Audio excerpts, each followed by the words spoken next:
What's up, everybody? Hope you had a great day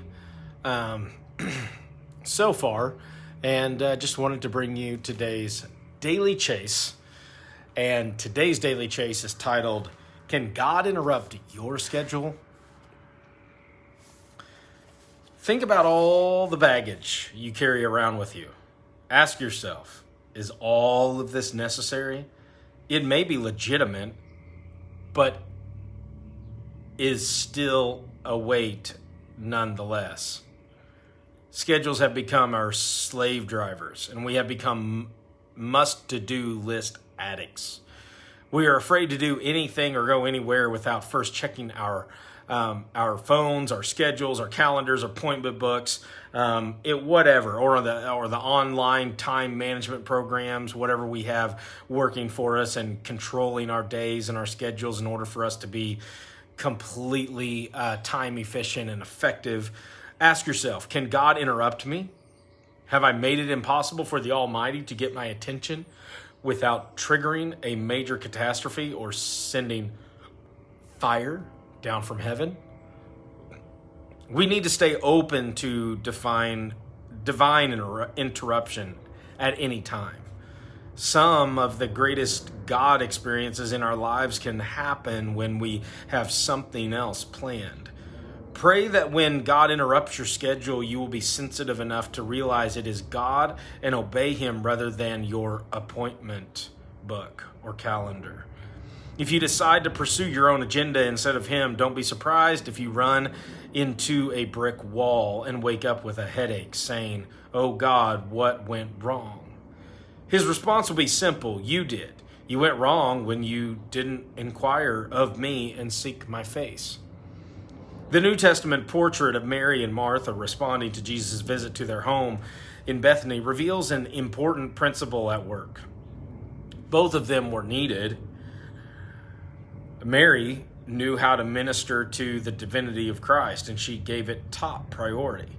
Martha knew how to minister to his humanity, and that was her primary focus.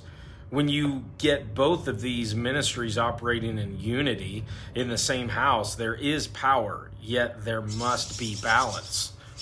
Martha was so encumbered by her focus on ministry in the natural that she was blind to the priority of the spiritual. She made it difficult for the Spirit to interrupt her kitchen agenda of serving the Lord's natural needs for the sake of the spiritual. On the other hand, Mary was so heavenly minded that at times she bordered on the neglectful. If Martha hadn't been there, she would have kept Jesus talking long after dinner time and into the night without a meal. Forced to choose between the two, the Lord will always choose the one who sits at his feet in adoration and communes with him. He will always put foot washers before food prepares. But he prefers to have both. Somewhere in the middle of Martha's kitchen and Mary's seat of devotion at Jesus' feet, there is a place of divine power. The ideal balance would place both Mary and Martha at Jesus' feet in joyful devotion and communion. Until, that is, the appropriate time. Then both would be released in power to serve Him and worship Him in the kitchen of life. We must not be guilty of putting the secondary above the primary. Our primary purpose in life is to praise and worship God. We are called to be worshipers long before any of us are called to be ministers of the gospel. After we lay down our earthly bodies, we will lay down every secondary call in order to praise and worship Him unceasingly.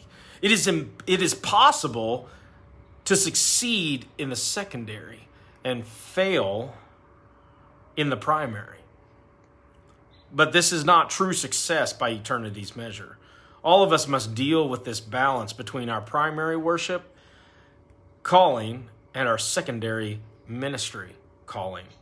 We never graduate from our worship ministry. We simply become qualified to carry an additional and secondary load from God.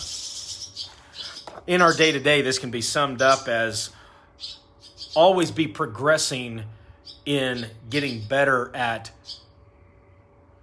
majoring on the primary or the majors, and instead of majoring on minors in life. Too often we get into days and circumstances and seasons and situations that we let our minds shift over and major on minor things instead of staying focused and primarily going after the major primary things. And so let the Lord and the Spirit help you discern which is which,